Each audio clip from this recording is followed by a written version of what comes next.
Dahil natuto na nga ako mag-crochet ay napalitan na rin sa wakas ang nasirang sapatos ni Via. Magandang araw! For today's story, isi-share ko naman kung bakit nga ba napagawa ako ulit ng cute sandal crochet para kay Via. Natuto nga lang ako mag-crochet ay sunod-sunod na rin nasira yung slipper and shoes ni Via. Oh no!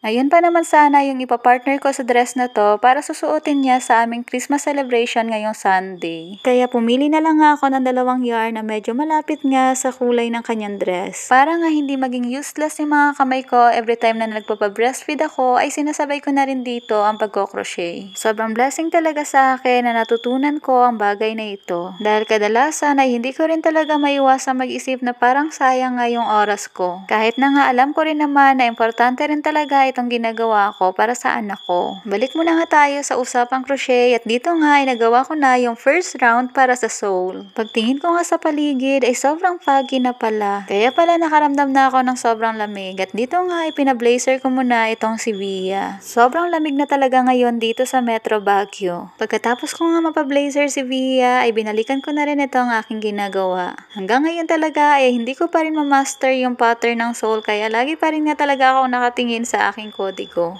Mas lalo pa ngang kumapal yung fog kaya hindi ko na makita yung bundok na pinagpapahingahan ng aking mata kapag napapagod. At sa point nga na ito ay natapos na ako sa first sole. Pagkatapos nga niya na ginawa ko na rin agad yung tatlo pa na aking kailangan. Dahil pangalawang beses ko na rin nga ito ginawa kaya medyo bumibilis na rin talaga yung aking mga kamay. Kaya mabilis ko na rin natapos itong 4 na sole. At dito nga itinatago ko na itong mga natirang yarn para nga mas malinis pa itong tingnan. At nung natago ko na nga lahat ng natirang yarn, ganito na yung kanyang naging kinalabasan. At ngayon nga ay tatahiin ko na ulit itong dalawang sole para nga mas lalong kumapal ito. Single crochet na rin lang nga ulit yung ginamit ko sa pagtahi. At pagkatapos ko ng tahiin ay ito na yung kanyang naging result.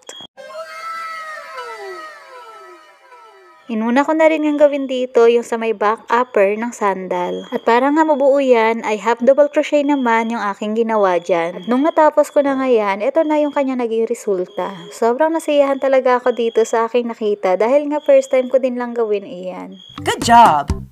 Medyo nagabihan na nga ako sa part na to kaya naisip ko na ipagpabukas na lang yung mga hindi ko pa nagawa. Dahil nga kailangan ko pa ring asikasuhin yung iba pang mga gawain ko bilang isang nanay. Pero dito nga inilista ko muna yung mga ilang orders sa akin. Parang kailan lang talaga, nalibangan ko lang ito habang ako ay nagpapa-breastfeed kay Via, pero sa kabutihan nga talaga ng Lord ay pwede ko rin pala itong pagkakitaan. Kaya sobrang thankful talaga ako sa Panginoon. Kinabukasan nga, pagkatapos kong magawa ang ilang gawaing bahay at habang ako ay nagpapadede ulit kay Via, ay tinapos ko na rin itong sandal na ginagawa ko para sa kanya. At sa point ko na ito ay ginagawa ko na yung flower na pan-design doon sa sandal ni Via. At kung umabot nga sa part ng video na ito ay taos puso talaga ang aking pasalamat sa iyong suporta. Gusto ko rin po pala i-take ang opportunity na makapag-thank you kay Ma'am Rosel Esteban para sa 10 stars na kanyang binigay. At kay Mami Wifey Maria Daily Life Vlog, maraming salamat po talaga sa pamerienda ninyo sa amin ni Via. Unexpected po talaga ito. Please visit their account and page din po. Thank you!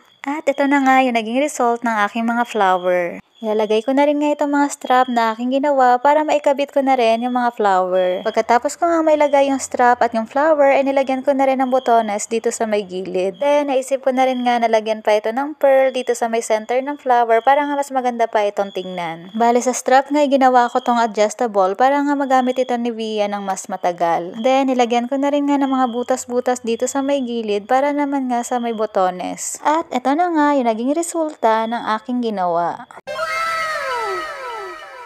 At pagkatapos nga, syempre, pinasukat ko na rin agad yan kay Via. At hinayaan ko na rin muna talaga siya makapaglakad-lakad gamit ang kanyang bagong sandal. At feel naman talaga ni Via habang suot-suot ito. Maraming salamat sa Diyos sa kakayanan na kanyang binigay sa akin para mabuo ang sandal na ito.